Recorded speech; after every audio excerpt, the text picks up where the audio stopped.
As a small boy, I lived in a haunted house, and terrible things were happening to me, Blaze. What are the most underrated tools in a paranormal investigator's arsenal? Blaze, I'm going to be honest with you. I have a lot of investigators, and they bring all kinds of things. They bring the Kinect, where you see the little stick figures moving around. They have things that light up. You have you gotta have a great light show. Okay, it's entertaining. And your EMF reader, well, there could be wiring in the wall which makes the light go off. Cold spots. Well, it could be a draft through the window. All of that to me is a bunch of baloney. I don't believe in it or anything. There's only two things that I believe in. If I use a psychic, okay, that's great. The psychic is a tool. It will help me locate a ghost. If they're a good psychic, they'll say, there's a ghost right there. And it's up to me as an investigator to take my digital recorder and try to get an EVP, electronic voice phenomenon. Can they understand our language if they don't know English? It depends on where the ghost is from. Can they come from some other planet also? Okay, with demons, either they are interdimensional because they weren't born on Earth. So they're either interdimensional from another dimension, or if you believe in fallen angels, like in the Bible, fallen angels come from the heavens.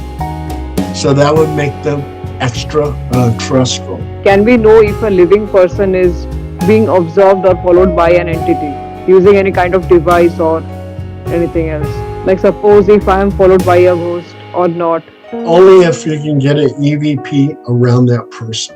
Paul Dale Roberts is a paranormal investigator, psychic medium, and author with 37 plus years of experience exploring ghosts, demons, cryptids, and UFOs. He leads Hello Paranormal Investigations in Sacramento and works as a location scout for the Travel Channel's Ghost Adventures. If you are an author ready to self-publish or share your voice with the world, visit blazegoldburst.com, your portal to publishing, visibility, and global impact. Also, support this movement by diving into Lords or Inner Children by Gita Shripani and Reversed Order Existence by Blaze Goldburst.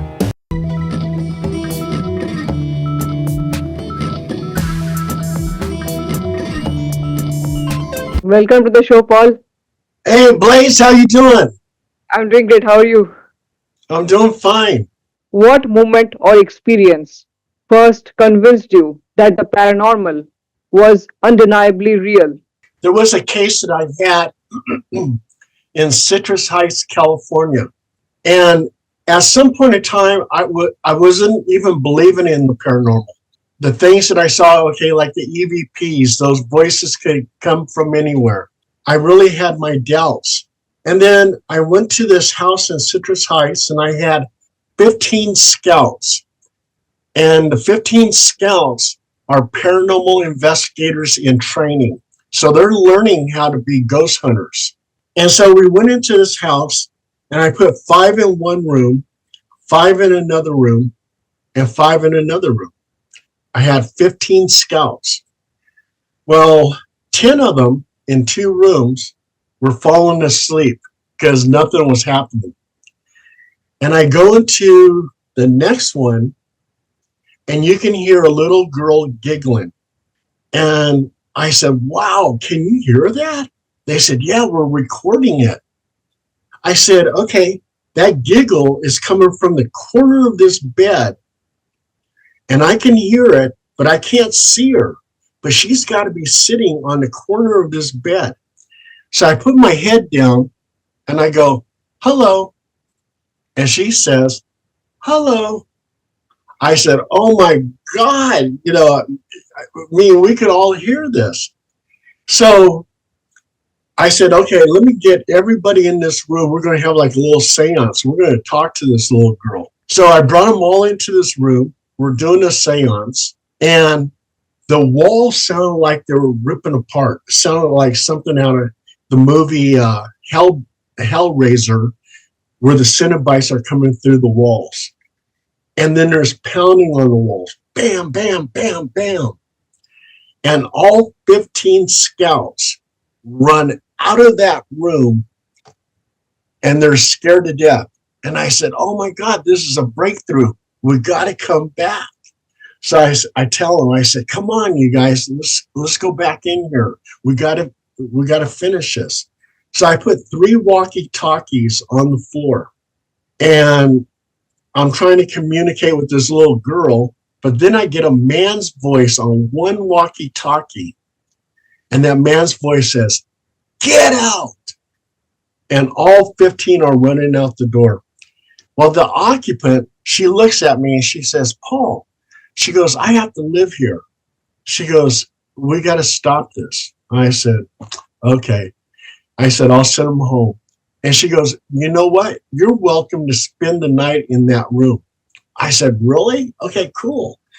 So anyway, I spent the night, and listening to the videotape, you can hear a woman's voice go, Paul, Paul, Paul. And you hear a man mumbling, and you hear a child at the foot of the bed moaning. And there's a little tap on my headboard. And I slept through the whole thing. But that's the day that I became a believer. And every time, I've been on 2,500 investigations, I always look for that thrill of, experiencing the paranormal. I knew at that point in time, there was truly an afterlife. And I was amazed. The audience would like to know more about your background, how it started. As a small boy, I lived in a haunted house. And terrible things were happening to me, Blaze. It seemed like everything was centered on me. And the entities in that house, they actually pushed me into a heater, burning my leg. And I'm just a little boy. And as things went on, I would envision these skull faces that were flying around. And one particular night, something really strange happened. Out from the distance on the sidewalk, I can hear rolling wheels. And the rolling wheels were approaching the house that I lived in. And the rolling wheels actually came to my bedroom window. My bedroom window opens up halfway by itself. And rising to the window was a thing that looked like a black tea kettle. And it had a snout. And the snout slowly pointed towards me and hit me with a mist. And then it rolled away. I started screaming. I started hacking and coughing. I was really sick. All of a sudden I became sick. And I'm coughing. My mother, she comes running in, thinking that she's giving me cough syrup, but in turn, she's giving me poison. And she realized that she's giving me poison because she's looking at the bottle and has a picture of a skull on it. And she rushes me into the bathroom and makes me throw it up. I survived, but with all the things that were happening in the house, another point in time, it was really scary. I'm looking out the window at this orange grove. I hear my mother's voice from the orange grove calling my middle name, Dale. And she was saying, Dale, come here. Dale, come here. And I was confused because the voice of my mother was coming from the orange grove, but I know she was in the kitchen. So I run in the kitchen and there's my mother. Something was trying to entice me to go into that orange grove. And if I had actually went into that orange grove, what would have happened to me? And the next day, I went out there with my mother to the orange grove, and I told her, I said, your voice was coming out of the orange grove. And my neighbor's dog came up to the fence. I went to pet it, and I pet it many times before, and it bit me in the hand. So something was going on. Something was making that dog angry because it never bit me in the hand before. And here that happened. When we moved out of that house, the new house had no more activity. And I learned that children from ages 1 to 8 usually have psychic abilities. And I believe I was about 6 or 7 when I lived on Effie Street in Fresno. And I believe at that time I had psychic abilities. And then at the age of 8, I lost it. As I got older, I wanted to know what happened to me on Effie Street in Fresno, California, if it was real or not real. I wanted to know if it was childhood nightmares or did I really experience the paranormal. So I started reading books on the paranormal. I was reading books on Brad Steiger, Chariots of the Gods, Eric von Däniken. I started reading everything about cryptids, about UFOs, about ghosts, about demons, you name it. Little did I know I was going to become a paranormal investigator.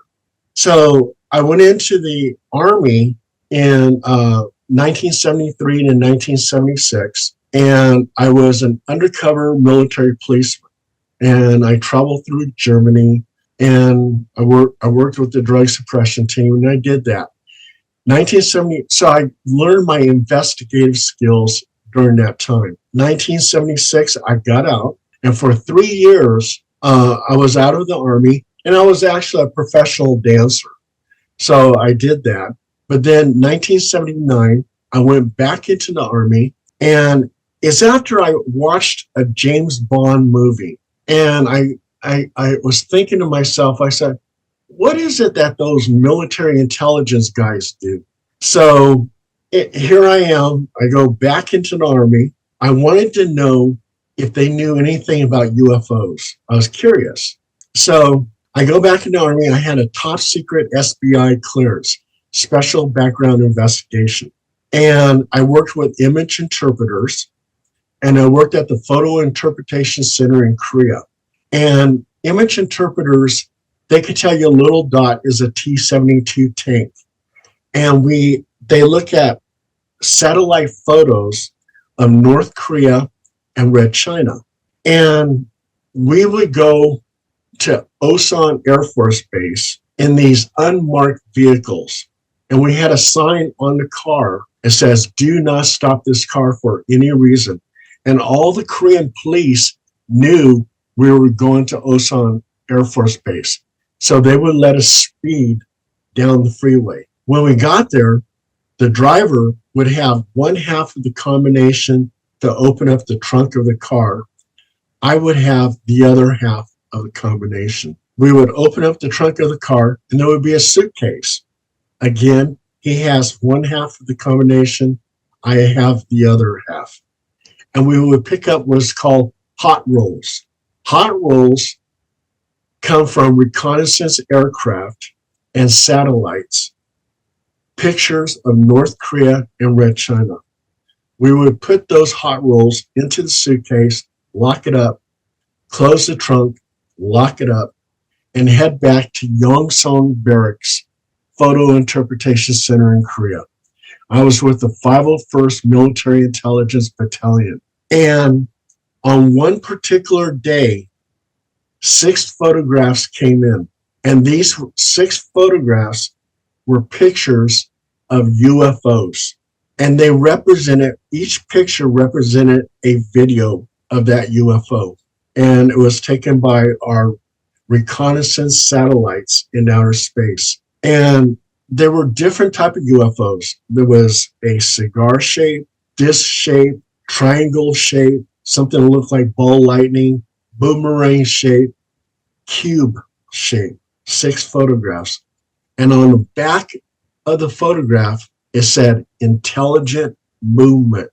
So I knew at that time that military intelligence, even in 1969, Project Blue Book closed down, but the military was still investigating UFOs or UAPs, whatever you want to call them. And I had my proof right there that the military intelligence, working with the DIA, Defense Intelligence Agency, and the CIA, Central Intelligence Agency, were investigating UFOs.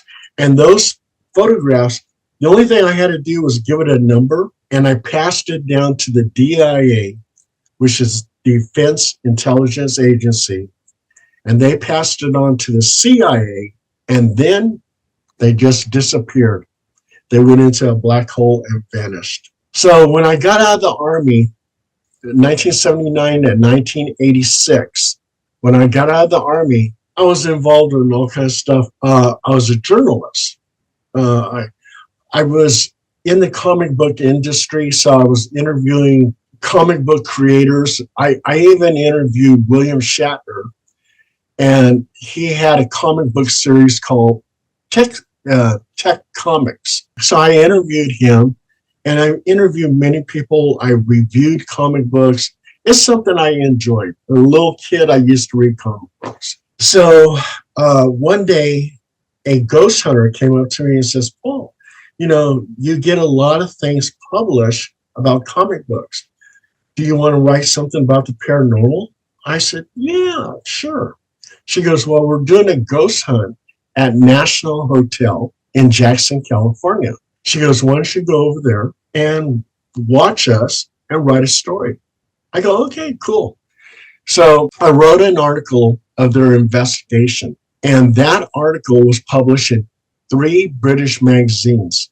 And the person who was in charge of HPI, Halo Paranormal Investigations, was so impressed. She goes, "You're going to be our ghostwriter." I said, "Okay, cool. I'll do that. I mean, I'm into the paranormal. Yeah, that's fine." And later on in life, I wind up taking control of HPI. I became the president of HPI, and we had something like 50 members at one time. So that's how I became a paranormal investigator. So I have a question, like if people of a house start falling sick one after the other, okay. So does that mean there is a presence of an entity And if people are getting sick, one after the other? If there is a family, suppose the father gets sick first and then mother gets sick, then the children, one after the other, like severe illness, chronic illness. And if they have moved into a house, Blaze, I do a lot of demonic cases, and I would say almost 80% is sort of like on the mental side, and other ones are real.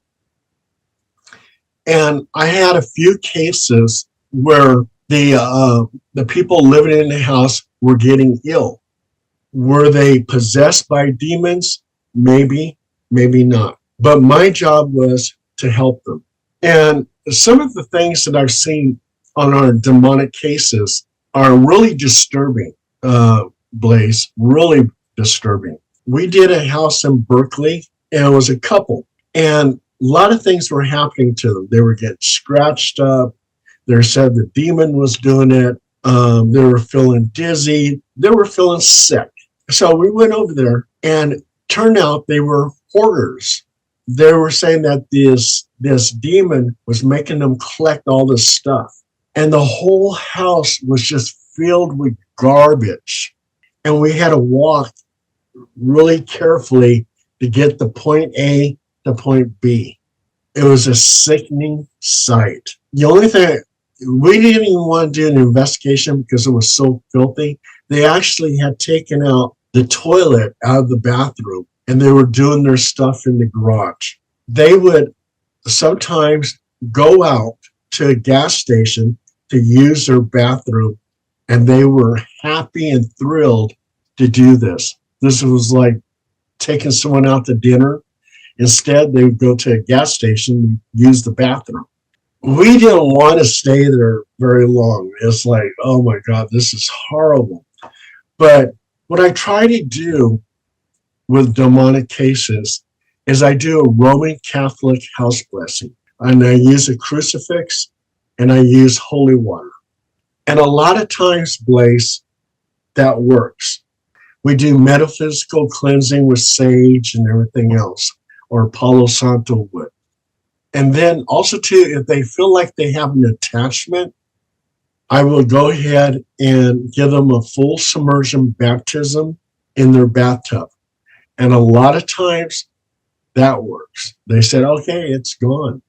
So even if it was mental or if it was real, whatever I'm doing or any of my investigators are doing with the cleansing, it helps them and they feel relieved and they feel like the demon is gone. And we've had some really strange cases. I mean, I'll tell you one that was really scary.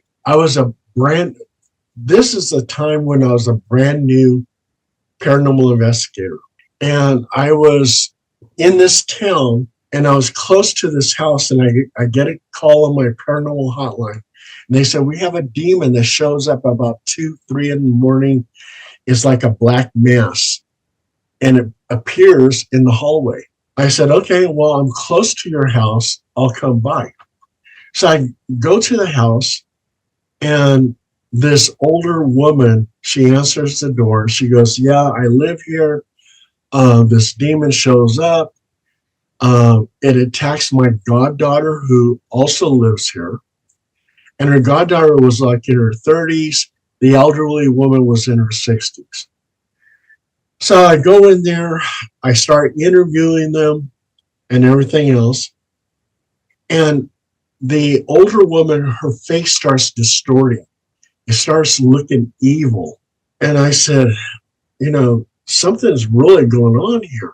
I said, what is it that the demon does to you? And she goes, well, it scratches me.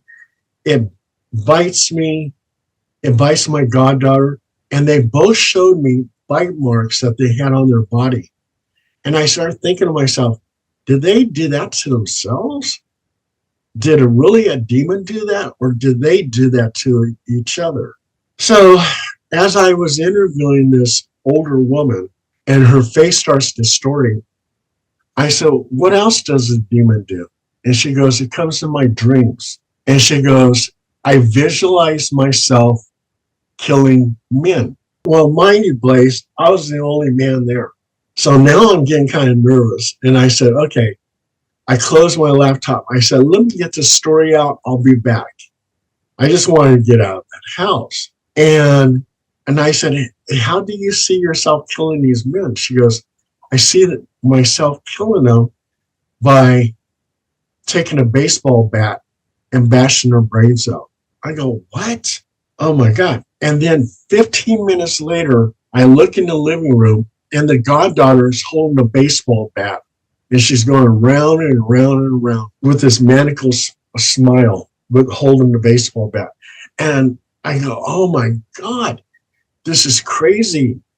I could be a victim here, And so I said, I got to get out of here and everything else. So I rush out of there with my laptop. And that was like one of the most scariest things. So one of the things I learned right there is when you do an investigation, you don't know what the house or the people are like.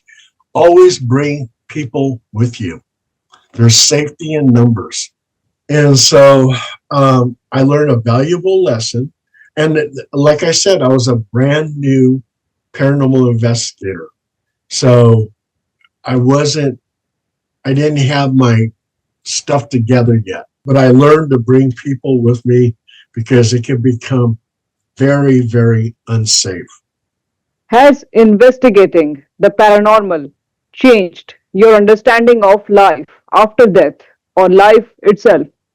Oh, yeah. I mean, being a paranormal investigator and experiencing things that happen at that Citrus Heights house and seeing some of the evidence that we do get, like sometimes we've actually captured full body apparitions in our photos, or we'll get an EVP. There was one time, this one cemetery was very haunted, and I was in my car. I rolled up the windows. Okay. There's nobody in the car with me. And you can't hear nothing outside. And I said on my recorder, is there anyone here? And I play it back and it says, yes, I'm right here. I know for a fact, I'm the only one in the car. That voice could not had come from any place else. The windows are rolled up. I know for a fact that is a ghost. It's something. And it's definitely made me a believer of the afterlife. And not only that, with the afterlife, as living beings, we have an aura about us. Scientists have proven that we have this electric aura about us. And it could be you can call it your soul. When you die, you can call it a ghost, but it exists. And energy lives on forever. It doesn't die or go away. It lives on forever. I mean, like you have a child who says that she's reincarnated. She says that she is John Smith, and she was a blacksmith in 1870. Well, John Smith, the blacksmith, died in 1870, and his aura, his soul, is floating around in the atmosphere. And this little child born on the world has these little psychic antennas, and she picks up on John Smith. And the life that John Smith lived is downloaded into this little girl. So when this little girl grows up and is able to communicate and talk and everything else, she goes, I used to be John Smith. I was a blacksmith. I died in 1870. Well, you're not really John Smith. What you did was you downloaded the information. It's just like on a computer. You put the disc in, you're downloading this game you want to play all the time. Okay, same thing with this little girl. That's what reincarnation is. She had little psychic antennas as a little baby. She downloaded this information of John Smith, and she thinks she was John Smith, but she has all the information of John Smith's life because she downloaded it with her psychic antennas. And that's what reincarnation is. And yes, as a paranormal investigator, do I believe in the afterlife? Absolutely, because I've seen full body. I've been on 2,500 investigations, and in those 2,500 investigations, I've seen 4 full body apparitions, which is a rarity. But I saw them. I know I saw what is called the afterlife. What is your opinion about Ouija boards? Do they work? And can we befriend spirits to help us? Don't ever play with Ouija boards. Ouija boards, you can open up a portal and bad things go through the portal. Sure, you're over there trying to communicate with your grandmother. Maybe, if you're lucky, you talk to your grandmother. Okay, fine. But the portal is still open. And through the portal comes some kind of demonic entity. Don't ever, ever, ever play with Ouija boards, because most of our demonic cases is because people played with Ouija boards. Ouija boards are not a good thing. So many times I had to take the Ouija boards, bless them, and bury them in hollowed ground. So yeah, that's a very bad thing. So we should also not befriend entities at any cost. Yeah, at any cost. I mean, because you don't know what you're doing. I mean, you're trying to talk to your grandmother who died and everything else, which, it seems fine, but putting yourself out there like that, bad things can happen. My next question is, what are the most underrated tools in a paranormal investigator's arsenal? Blaze, I'm going to be honest with you. I have a lot of investigators, and they bring all kinds of things. They bring the Kinect, where you see the little stick figures moving around. They have things that light up. You gotta have a great light show. Okay, it's entertaining. Your EMF reader. Well, there could be wiring in the wall which makes the light go off. Cold spots. Well, it could be a draft from the window. all of that to me is a bunch of baloney. I don't believe in it or anything. There's only two things that I believe in. Okay. And if I use a psychic, okay, that's great. The psychic is a tool. It will help me locate a ghost. If they're a good psychic, they'll say, there's a ghost right here.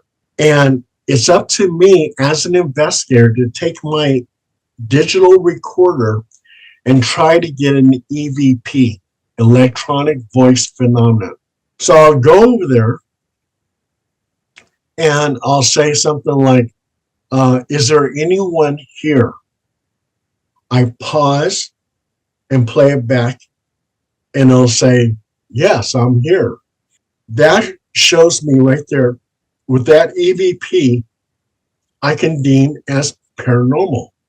Photographs, same thing. I take a picture, I get a full body apparition. Okay, something like that I can deem as paranormal. So photographs and EVPs. Okay, those are the things that I look for. Everything else, I don't really look for. I will tell you a situation. We went to this house in Del Paso Heights, and we did an investigation over there.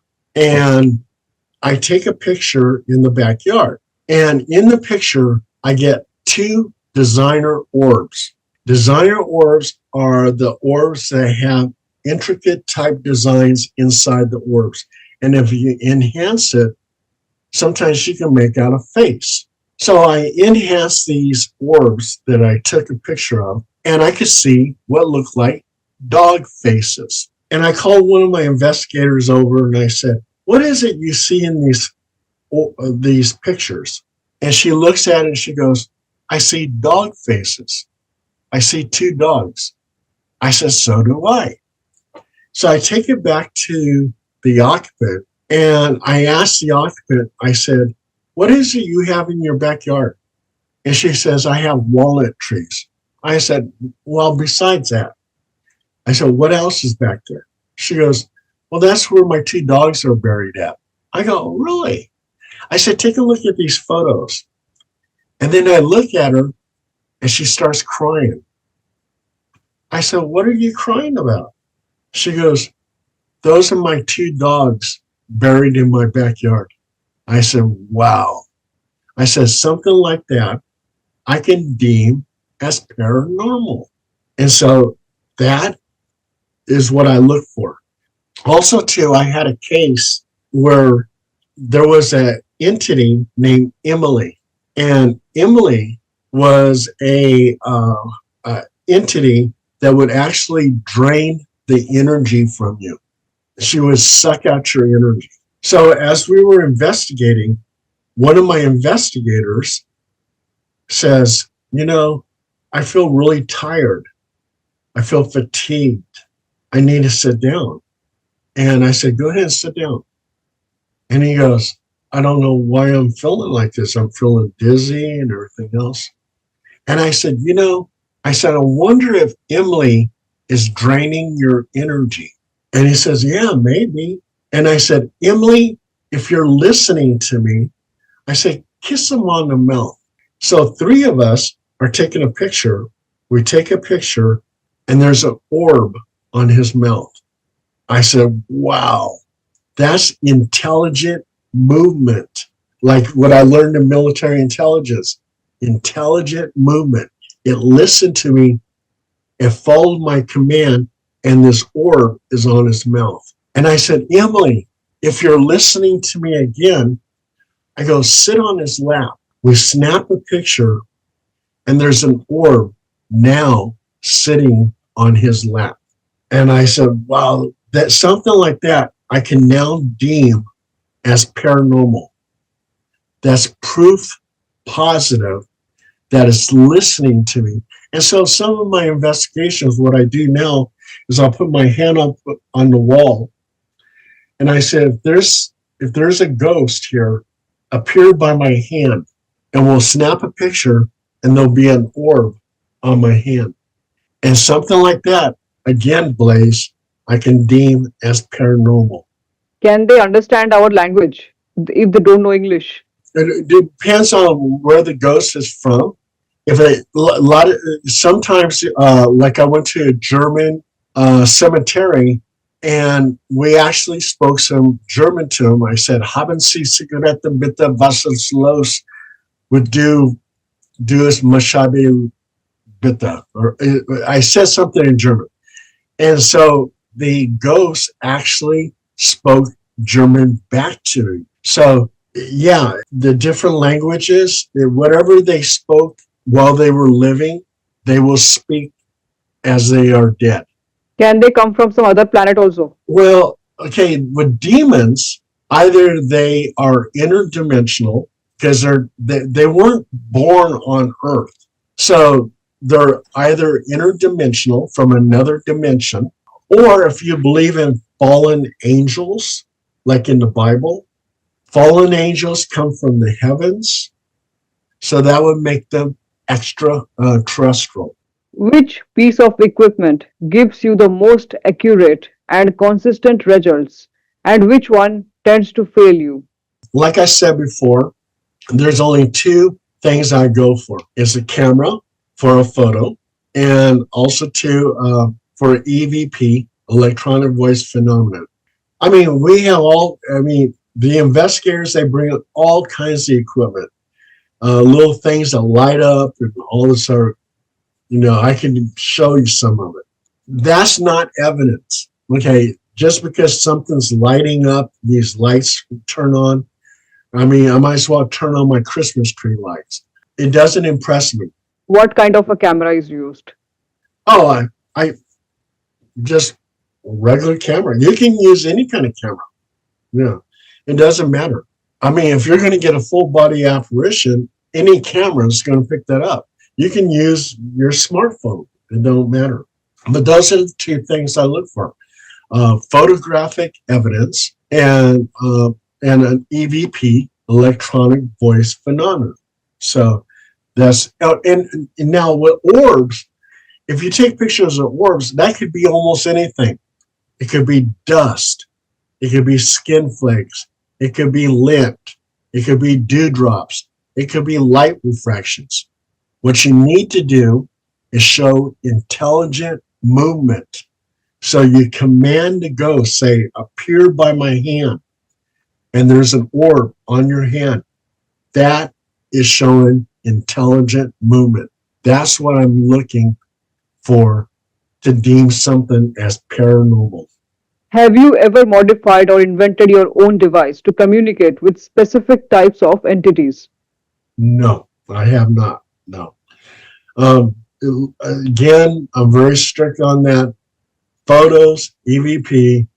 I've had people, some of my investigators, they make some kind of contraption. The thing lights up and all this sort of stuff. Like, to me, there's a lot of hullabaloo. Show me some real evidence. Seeing things light up doesn't impress me. Sure, I'll go over there. Okay, they'll say, hey, this is lighting up. Okay, fine. Let me try to get an EVP. So I'm looking for the real evidence, not things that just light up.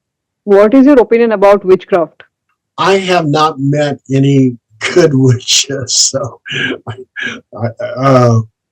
that's, yeah. Every witch I've ever met is sort of deceiving and stuff like that. So, maybe there's some good witches. I don't know, but Are they interacting with the paranormal, according to you? yeah, it seems that way. It seems that way. To each his own. You have people, believing in different religions. As a paranormal investigator, if we go to a house and they say, okay, we're Catholics. Okay, I'll take over. I'll do a Catholic blessing. We have people in our group that do Hindu, that do Buddha, do Greek Orthodox, Miwok Indian, Christian. We have Wicca, which is like a witch, Jewish. So we have different people for the different religions. And so, like I think it was last year, I did a house that was Hindu. So we did a blessing Hindu style, not Roman Catholic, Hindu. We respect their religion. So whatever religion you are, that's how we're going to cleanse your house. So we're either going to do some research, or we're going to have a Hindu paranormal investigator cleanse your house. And that's how we do it. I meant to tell you too, some ghosts, and this is going to blow you away, some ghosts are not just from the dead, but they're from living people. And let me explain to you. In 1974, a house in Chicago, Illinois, this couple moves in. And around about 2 o'clock, 3 o'clock in the morning, they would see a man manifest. And he would walk over to the couch, and a woman would manifest. And he approached the woman and would slap her 3 times. And then they would just vanish. They were gone. Well, this couple saw these ghosts in her house with her husband 2 or 3 times. One day, they're invited to a block party. And the host of the block party says, yeah, we do this every single year. It's a lot of fun. And here's some pictures of our past events. So the lady is looking at the pictures, and then all of a sudden she goes, oh my God. She goes, these are the ghosts in my house. And the host looks at her and goes, ghosts? What are you talking about, ghosts? He goes, that couple did live in your house. The police were there all the time. There was a lot of domestic abuse. The husband beat up the wife. They got a divorce. He lives 5 blocks down. He's still alive. And she lives out of state. They're both alive. How can they be ghosts? Well, the reason why they're ghosts is because as living human beings, if you project a lot of negative energy into the atmosphere, or even positive energy into the atmosphere, it will replay itself over and over again. That is residual energy, living ghosts. And so some of our cases are like that. We're not investigating people who died. We're investigating energy that was left behind. And one of our cases was at a place called Evangeline's, which is a costume shop. And on the 3rd floor was a disco called Dio Mills. And the employees getting ready for the next day would sometimes hear disco music coming from the 3rd floor. And all it is on the 3rd floor now is a storage area. There's no people up there, but they hear people laughing. They hear music. They hear shuffling of feet, people having a good time. And what it is living energy or living ghosts up on the 3rd floor because of all that positive energy, people having fun that still goes on the 3rd floor. And that's their ghosts. So can we also interact with them if they are manifesting in that place during that time? When living ghosts, they cannot communicate with you. It's residual energy. So if I sit here and I kill a fly and I put so much energy into killing that fly that my energy the next day, you'll see me trying to kill that fly and I'm still alive. It's just that I put out so much energy to kill that one fly. Can that living ghost harm us? No. It's residual. It's something that just replays itself over and over again. It's just like you're doing this show, the Blaze Goldburst show. Okay, I could sit tomorrow, I could play back and watch this whole thing. You can't harm me because It's just a show that we did, and now I'm replaying it back. And a year from now, I'm watching it again. I'm just playing it back. You're doing all the same thing that we did because that's how we recorded it. It's just a recording. Then what is evil eye according to you? People are having evil intentions towards us, and that manifests as something disastrous. Oh, it's some, like some people, they can curse you, okay, can project bad energy on you. That's a whole different thing. That's not living ghosts. That's not ghosts. You're just projecting. It's an evil eye, and you're projecting that hatred to that one person. You want harm to come to them. So, and some of our cases that we've done is houses or people that have actually been cursed. And the only way to really counteract that is by doing something so positive, like doing a full submersion baptism to get rid of that curse.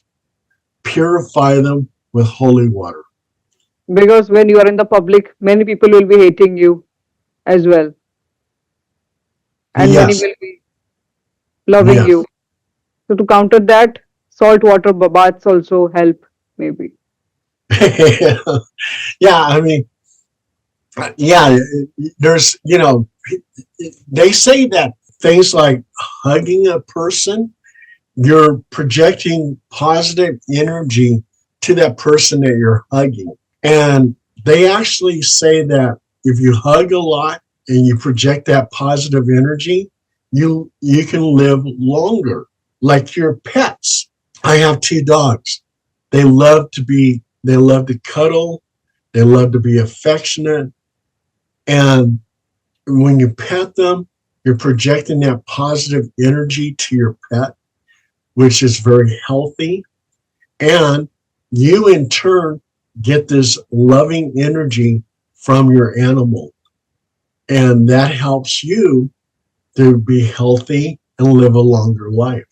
So with negative people, physical touch should be avoided at any cost. Yeah, and scientists have actually shown that people are stressed out a lot, are angry, that their blood actually is like it boils, which is not good. And scientists have actually shown this.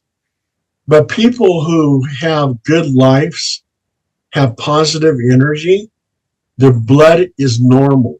And people who are stressed out all the time, angry all the time, you hear about them having heart attacks, they get aneurysms, they get brain tumors, they get ulcers.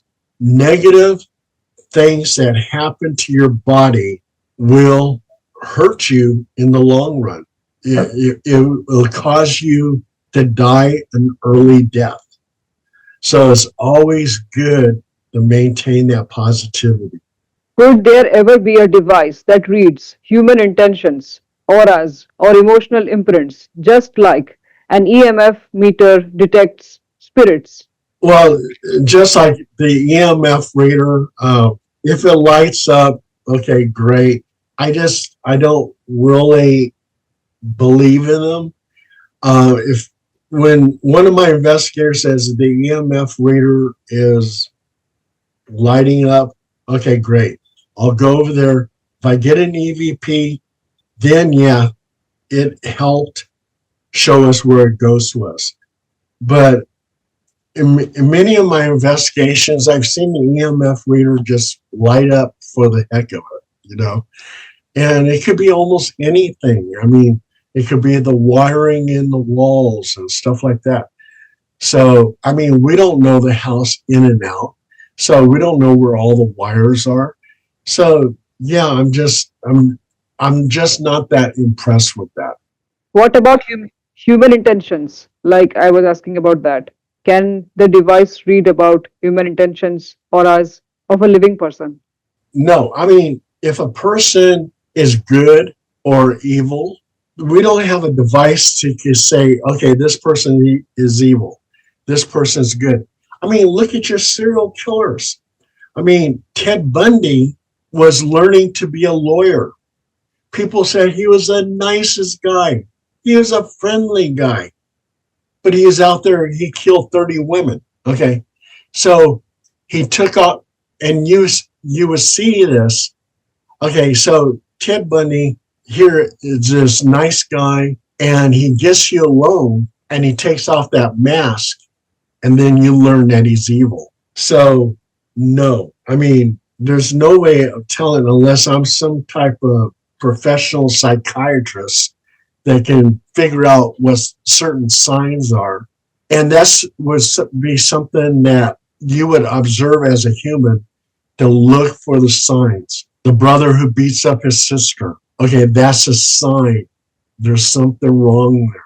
So human intent, it would be something that we observe as humans, not a machine. A machine's not going to do it unless you go to a hospital and get an MRI where it can actually look at your brain. John Wayne Gacy, okay, serial killer. Okay, he would dress up as a clown and he would entertain children at parties. Well, you would think he was a nice guy. He was also too a politician. He's taking a picture with the president's wife, Jimmy Carter's wife. People liked him. He seemed like a really nice guy, but in his basement, his crawl space, he had 35 people, boys, buried in his crawl space. Nobody knew he was a bad guy. They all thought he was a good guy. So I guess you would have to look for the signs. Suppose someone is suspicious of a living person. Could methods or tools from paranormal investigations be adapted to sense that person's past or hidden energies? Just like we are able to know a ghost's past, okay, like what happened. Can a person's past also can be known?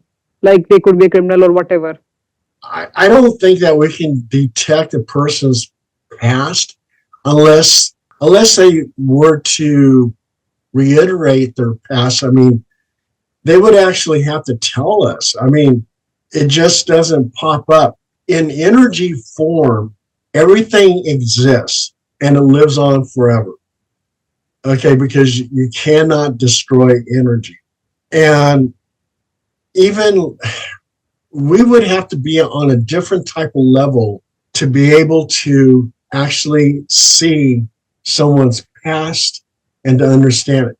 And maybe your psychic mediums, some psychic mediums are for real. Some are not. There's a lot of phony ones out there. Psychic mediums, like me, I can't pick up your past life. I'm not psychic. But maybe a good psychic medium can. And I'm not that psychic medium.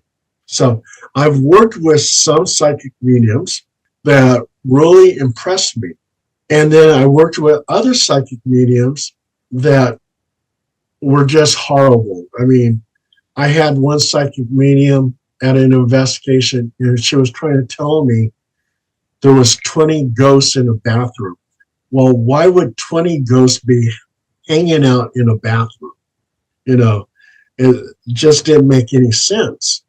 So you have a lot of phony psychic mediums, but there's just those few who are really, really good and are impressive. So there are no tools to know someone's past. That means. Yeah, they know someone passed. I mean, like the Library of Alexandria was burned down and all the scrolls were destroyed. Well, in reality, the Library of Alexandria wasn't destroyed because everything was seen in light form. So when you have a scribe and he's writing down a story, the light that hits that paper was reflected, and light is forever. It's energy. So that energy exists. And if there's a good psychic medium, they're going to be able to pick up on that. And there's very few real good psychic mediums that can do that. Can psychic impressions be validated, or enhanced using current investigative technology. Well, yes, and just like the designer orbs that I captured with the dog faces and everything else. I mean, yeah, that came through, and it was validated by the occupant of the house. She was able to look at it and see the dog faces and started crying because she said those are her dogs. So, yeah, that type of stuff, yes, absolutely. In your experience, which is more difficult to investigate? UFO phenomena, ghosts, demons, or cryptids, and why? Well, UFOs and cryptids are difficult to investigate because it just doesn't happen. You can't just look up in the sky and go, oh, I'm hoping to see a UFO. It just doesn't happen that way. You have to go to a UFO hotspot where UFOs are seen all the time, like Sedonia, Arizona, Area 51. I've been to Area 51. And I'll tell you about my case in Area 51 in a minute here. Cryptids. Well, Bigfoot is not going to just pop out, If I go in my neighborhood, I'm not going to see Bigfoot. I have to go somewhere where Bigfoot is supposed to be at. So my investigation in Mount Shasta was a Bigfoot UFO hunt. So I'm going to a hotspot for cryptids and UFOs. So I brought my investigators over there and we did a Bigfoot hunt. That was our first thing that we did. And Bigfoot is known to communicate wood on wood. So I would take a piece of wood and I would hit a tree 3 times. 1, 2, 3. And wait for a response. And Bigfoot should hit the tree 3 times. Well, I did this a couple times, no results. And then on the 3rd time, I hit the tree 3 times with wood. And behind me in the creek was a rock, 3 rocks thrown into the creek, making a splashing sound. 1, 2, 3. Well, bears can't throw rocks. The people that were with me were standing next to me.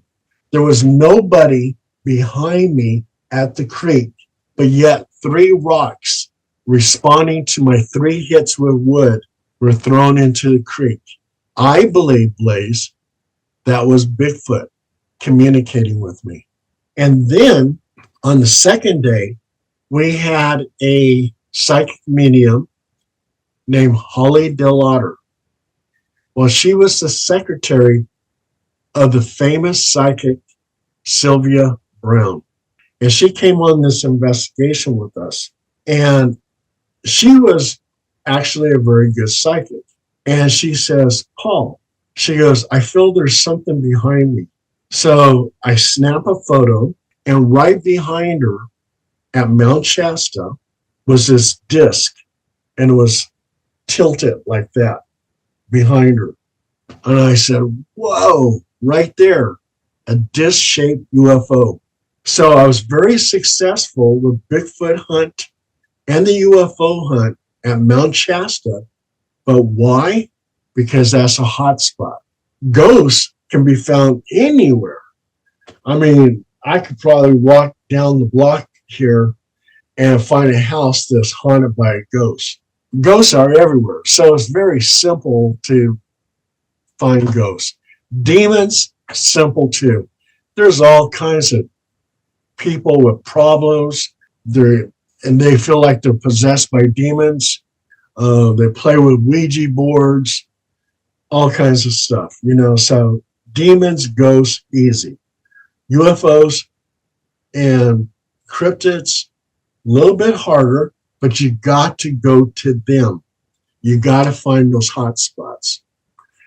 And we did Area 51.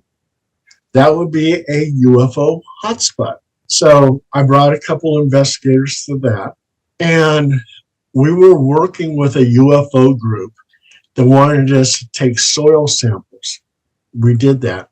So when we got there, okay, the people at the Alien Inn said that we could actually camp out in their parking lot, which was really nice for us. So we camped out in their parking lot, and when the night started falling, they took their ATV. We followed them to an abandoned village. And at this abandoned village, they didn't understand why the people left, but people used to live there. They said there's a lot of ghosts here. So, yeah, I got all kinds of EVPs, electronic voice phenomena. Some place is haunted. There was a little bird that was stuck in this one abandoned house, and I saved it and pushed it out the window. So that was a good thing. And so we did an investigation there. Then we did a night watch. And two of my investigators claimed that they saw some starlight UFOs that were traveling in the sky. They made erratic movements and then vanished. Okay, I didn't see it, but they claimed that they saw this. I was inside the Alien, and I was interviewing two people. One person was a woman who told me that they hear sonic booms all the time.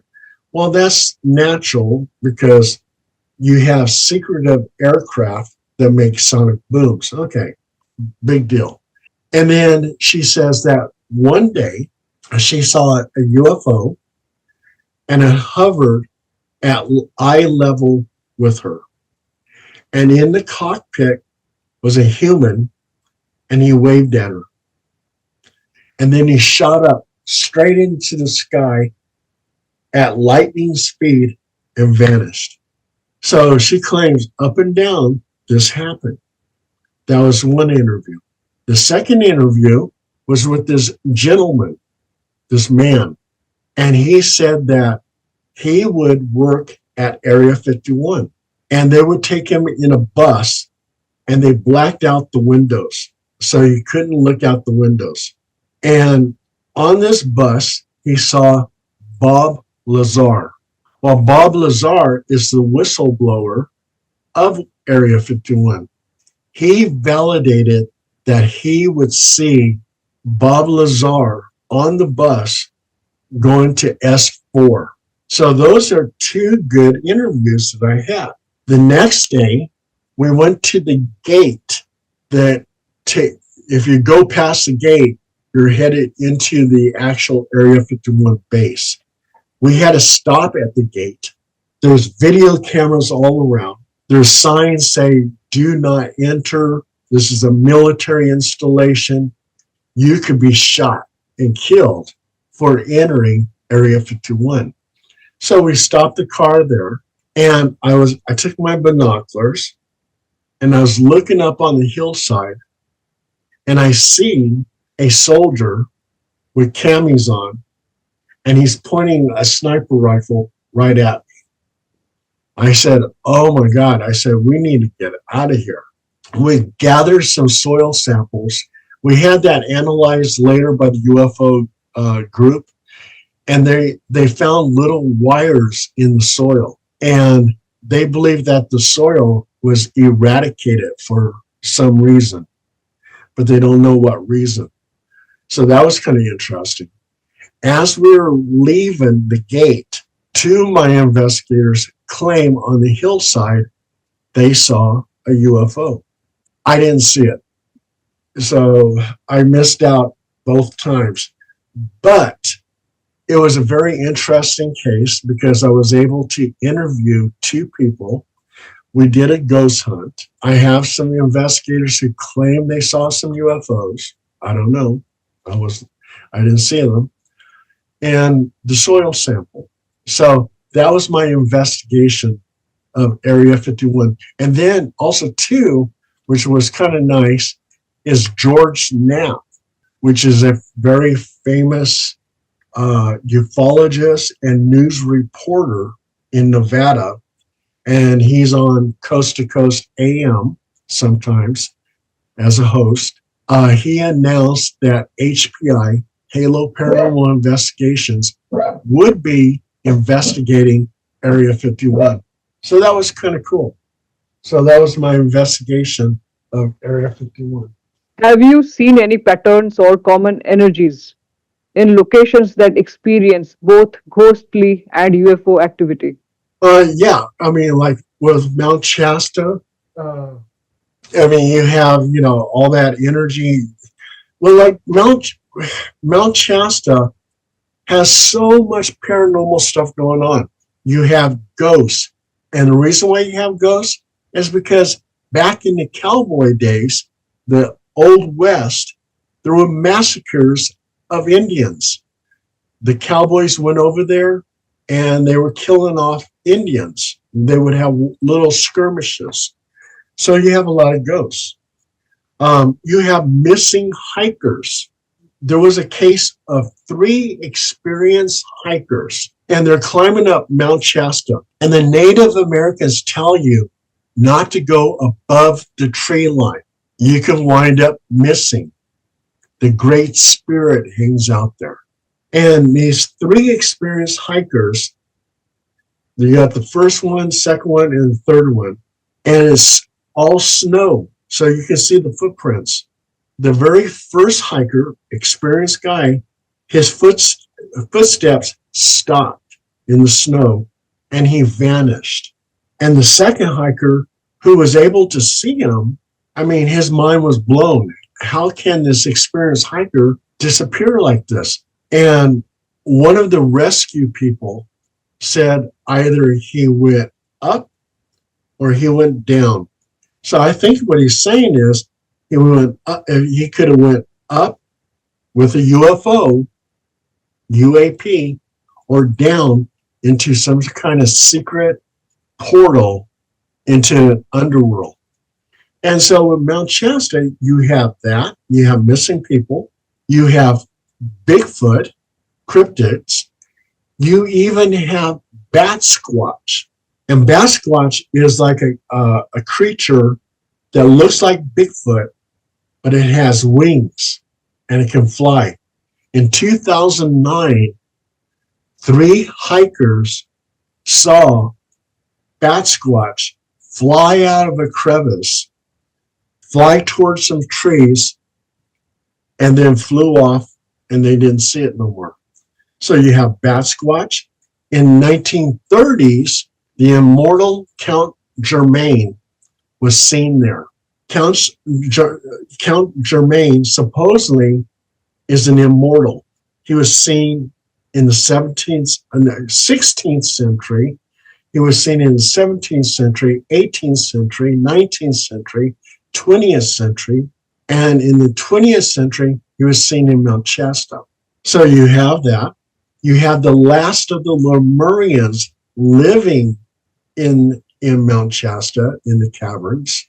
You have people disappearing in the caverns. You had these campers who saw these 3 beings full of light. They have an eye on their forehead, and they were gliding down to the campers. So you got Bigfoot, you got UFOs, the last of the Lemurians, Count Saint Germain, missing people. I mean, you can't get no hotter than that. What's the most terrifying or mysterious cryptid case you have worked on? The scariest one, that was probably that couple, that lady and her goddaughter with the baseball bat.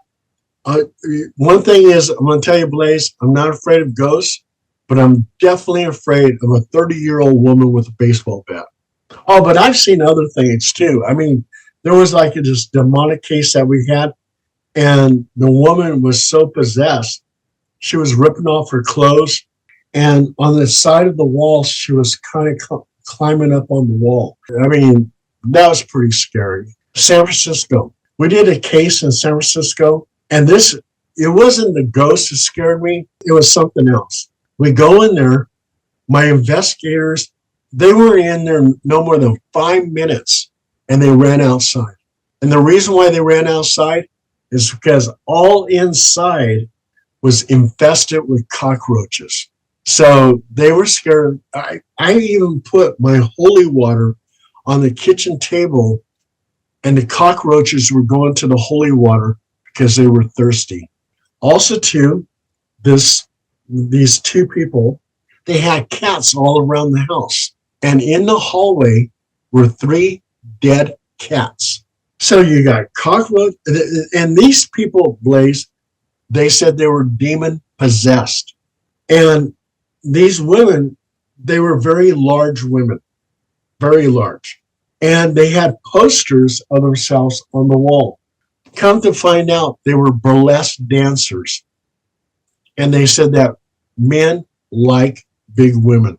And it's like all my investigators, they said, we don't want to investigate this house. It has cockroaches, it has dead cats. In fact, we're calling the SPCA on them because they have three dead cats in the hallway and they didn't clean it up. They got cats running around the apartment.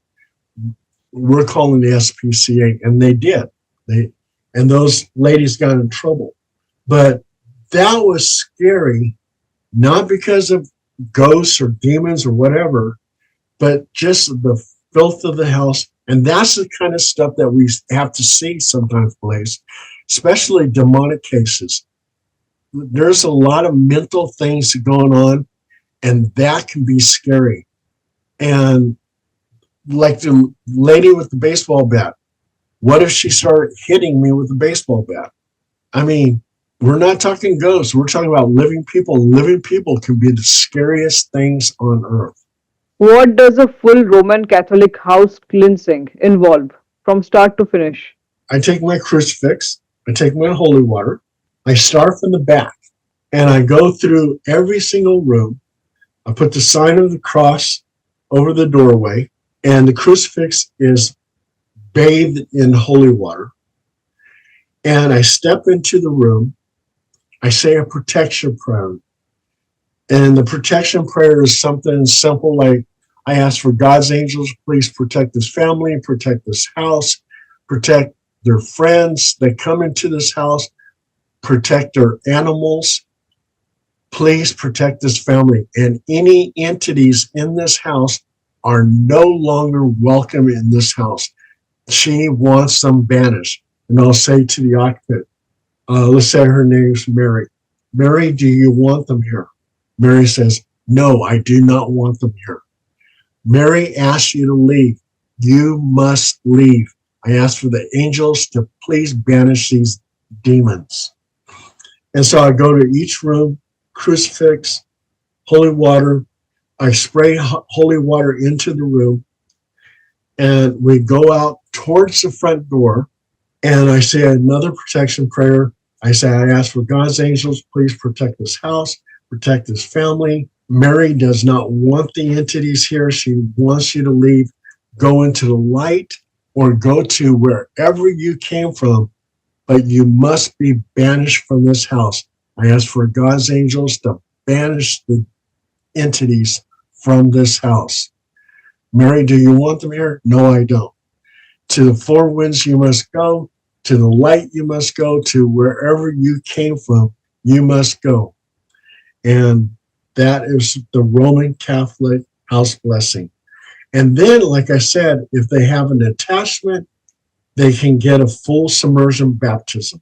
How effective are religious tools like holy water, crucifixes, or baptism in clearing malevolent energy?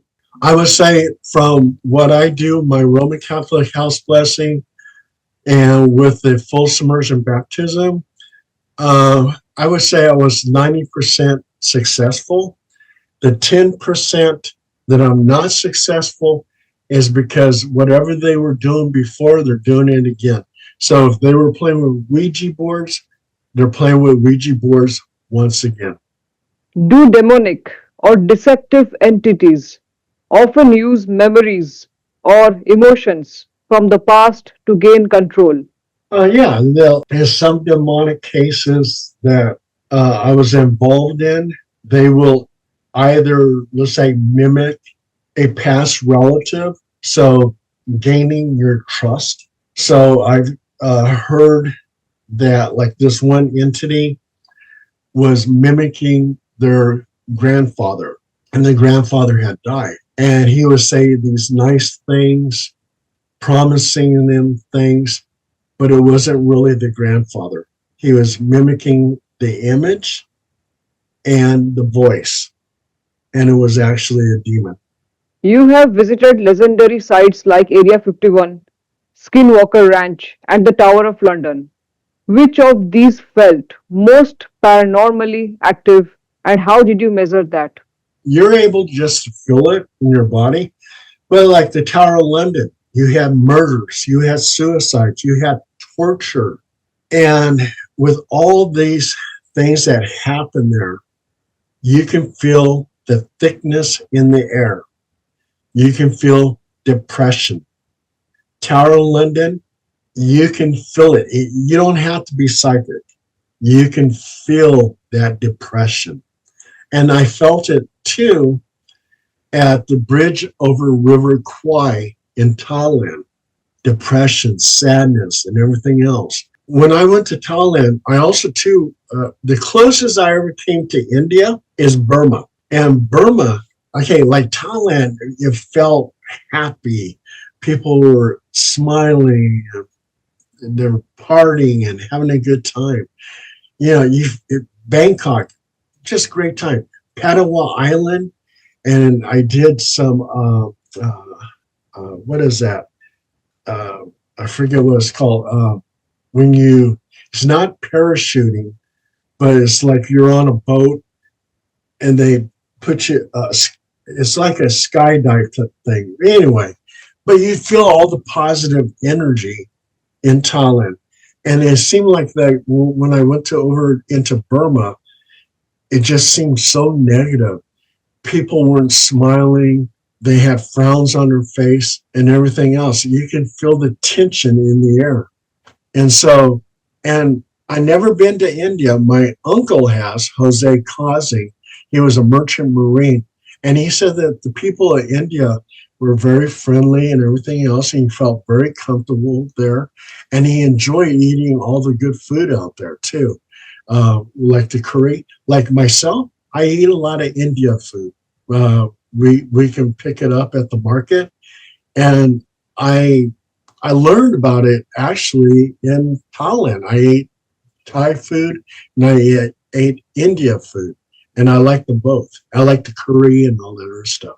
Was there ever a case that made you seriously consider walking away from this work? Well, like right now, I'm kind of taking a break from it because I got so much other things going on. I work for 4 magazines, Paranormal Underground magazine, Outer Limits magazine, and Phenomena magazine out of England, and some other magazine too. And also to work for Costa Rica Times. So I love to write. So I'm busy with that. So right now I'm giving my paranormal investigations a rest, letting other people do it. Unless it's very local, and then I'll go ahead and handle it. Or if I can help them over the phone. Yeah, and also too, right now too, Blaze, I'm a podcaster myself. I have a podcast called the Waiting Room Podcast. So we interview interesting guests. I enjoy doing it. And so, yeah, I needed a break from it. Have you ever encountered an entity so strong that it followed you home? And if so, how did you deal with that attachment? I had an attachment back in the 70s, and I got a full submersion baptism by a Baptist church. As a journalist, I was writing a story for the Sacramento Bee, and I was writing about cults. So I investigated the Moonies, the People's Temple, the Church of Scientology, Hare Krishna, and the Church of Satan. And I did this all in San Francisco. And when I got to the Church of Satan and interviewed them, they gave me this necklace and it had a goat's head on it. And in the 70s, I was a young kid, didn't know better. I put it on. Oh, this is cool. which it wasn't cool, but terrible things were happening to me. And I said, I realized it has to be this necklace. So I went to the Sacramento River, took off this necklace. I said a prayer. I threw it into the river.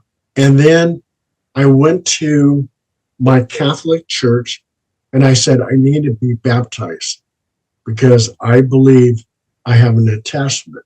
And the Catholic church, they gave me 3 books to read before I was baptized. And I said, God, I could die tomorrow, but I'll read the books. So I read the books and I said, okay, I'm finished with the books. I want to be baptized. And they said, well, we want you to read 2 more books. I go, what? No, this is stupid. Okay. And I gave them back their books and I went to a Baptist church and I walked in the door and the preacher looked at me and he says, boy, I know why you're here. You need to be baptized. And I said, oh my God, this guy, this preacher, he knew that I needed to be baptized. He goes, come on up to the stage. And so he baptized me right there on the stage, gave me a full submersion baptism. And bam, the attachment was gone. So I learned from that right there. Like when I do, I give people a baptism, I throw holy water into the bathtub. We fill it with water, throw the holy water, and I say a protection prayer with my crucifix in the holy water, and then give them a full submersion baptism. And it seems to work all the time. So it worked for me. Oh, and then you asked me about if a ghost followed. There's a few cases where the ghost has followed me home. Usually they don't do that because they're not comfortable leaving their own house. They're haunting that house because of something that belongs to them is at that house that they're attached to. So you can go to Old Sacramento, which is an old town out here, and it's very haunted. And people go into the stores all the time. They don't bring home ghosts because the ghosts are comfortable in Old Sacramento. They have no reason why they want to follow you home. But there was a couple times where we had some ghosts that sort of like followed us home. What I would do is I would get a full submersion baptism, bless the house. The ghost was gone. So there's no problem. But for ghosts to follow you home, that is very, very rare. It means that you probably brought something from the house to your house where it can now go from point A to point B. So that's what happens. If you could invent a paranormal device that doesn't yet exist, what would it do and how would it change investigations? If I could invent a paranormal device, it would be a time traveling machine. So that way I can go back in time and see the events, see history unfold. Can paranormal entities use digital signals like through smartphones, social media, or AI systems? We've had some cases where ghosts were communicating by email. They were actually emailing a relative. We've had text messages on smartphones from ghosts. So yes, it seems like they have the capabilities of doing that. Yes. Do you think older analog tools like tape recorders or dowsing rods are sometimes more effective than the latest tech? I believe that. I believe so. Yeah. Just like smartphones and computers and everything else, when you use a computer, it has radio waves. Those radio waves go out in outer space. So it's all energy. So if I'm a ghost, I'm pure energy. I can now interact with the computer, with smartphones and everything else. So yeah. How does working with a professional psychic medium enhance your investigations? And are there any risks involved? Well, just like the story about Holly Delwater at Mount Shasta, she felt something was behind her. We got that UFO.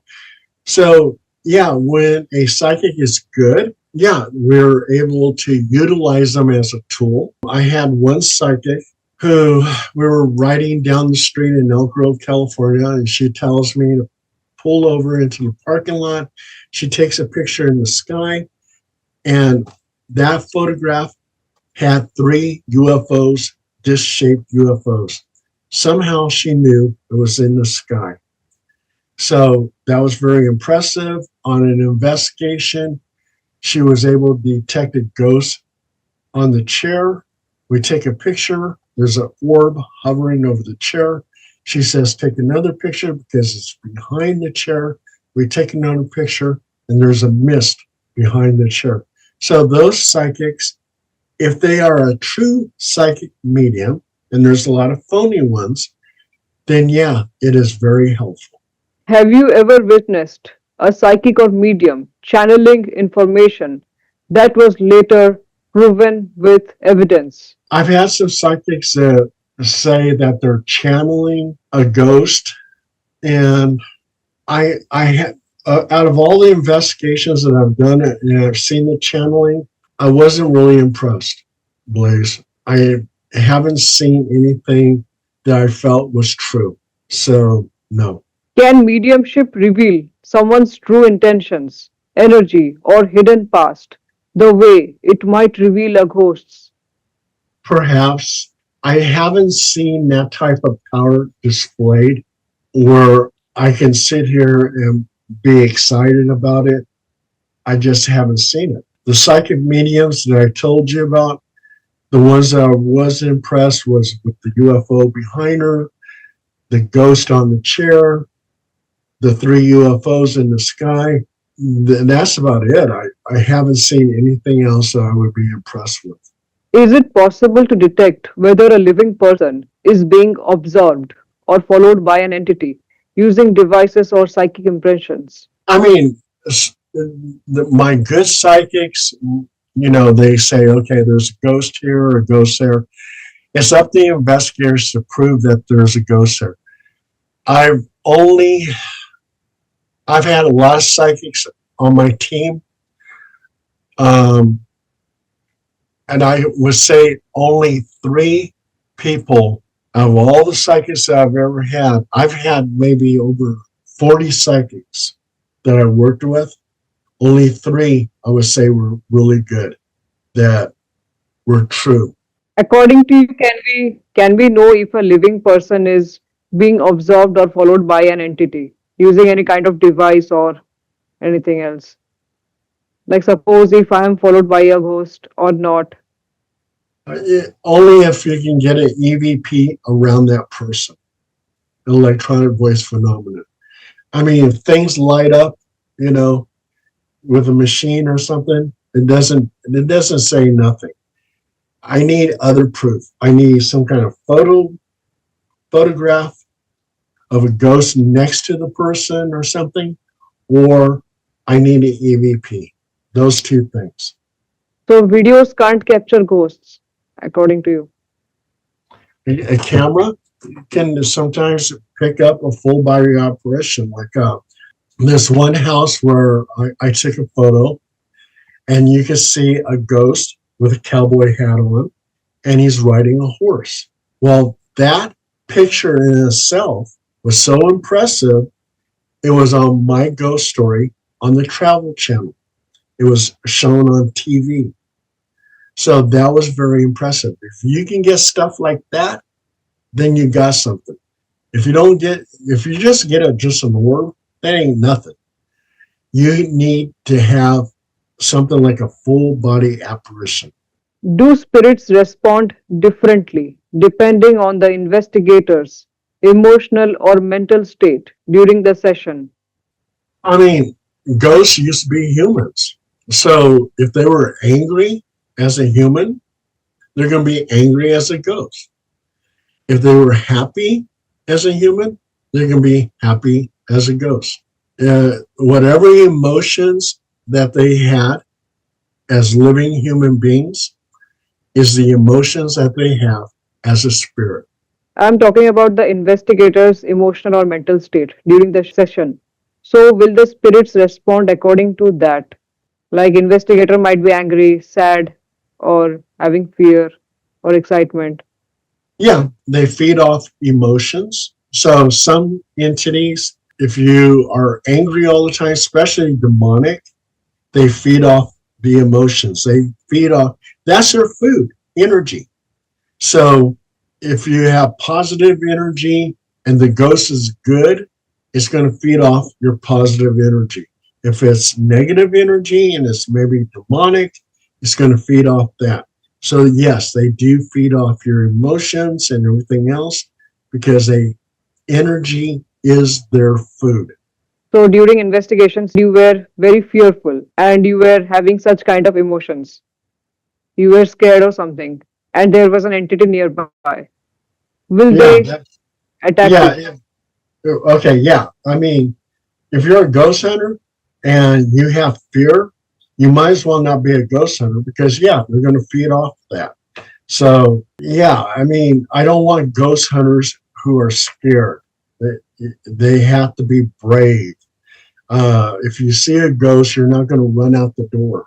You're going to take pictures of the ghost. You're going to try to communicate with the ghost. You're going to try to find out why it's here, who this ghost is. That's what you're going to try to find out. But running out the door, that's not good. Okay, so yeah, ghosts or demons or whatever is going to feed off your emotions. If you're scared, that's energy that they can eat up. Yeah, definitely. Can some people naturally act as conduits for paranormal energy without knowing it? Yeah, some people who feel that they're conduits do pick up on the energy of ghosts, feel like they bond with the ghosts, communicate with the ghosts. Yeah, I mean, so they say. I'm kind of iffy on that. I never really seen it for real. So I'm not a true believer of that. So no. Do you believe we will ever reach a point where the paranormal is embraced as a legitimate field of science? I don't see it in the future. Even with EVPs and everything else, scientists who actually analyze it really don't believe it.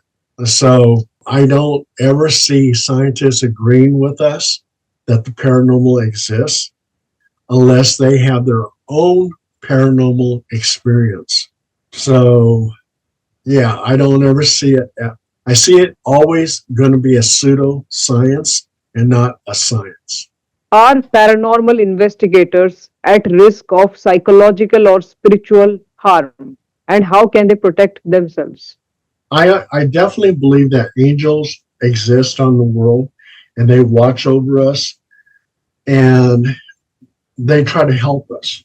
So if you have that in mind, that angels will assist you and you can pray and call upon angels to help you, then you're pretty well protected. But if you're playing around with Ouija boards, you're calling on ghosts, calling on demons and stuff like that, you're not protected. Leave that kind of stuff alone and always have in mind that there's an angel trying to help you and call upon the angel. Always call upon the angels to protect you, your body, your spirit, your mind. What's the one thing you wish everyone understood about paranormal phenomena? Something often overlooked or misunderstood. There's just a lot of different ghost hunters that they go crazy about all the gadgets, things that light up and all this. To me, that's all entertainment. You have also too, with the paranormal community, you have people that think that we should be united. Well, that's all great and dandy, but you have people who get jealous of each other. They bicker amongst each other.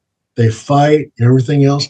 That's one of the reasons why I'm taking a break from it, is because there's a lot of people, they get jealous and of certain things. They want to be into the limelight. They want to be the star. And it gets kind of ridiculous. Instead of doing work and trying to figure things out and getting answers, they rather argue and bicker with each other, and there's no unification. So that's why I'm taking a break from it, is because I need a break. I don't need all that drama, and there's a lot of drama in the paranormal business, and you see it all the time. I mean, you can go on YouTube and you find out this ghost hunting group is doing this and they're doing that. They're letting people down, everything else. It's just, it gets messy. How can people contact you and learn more about your work?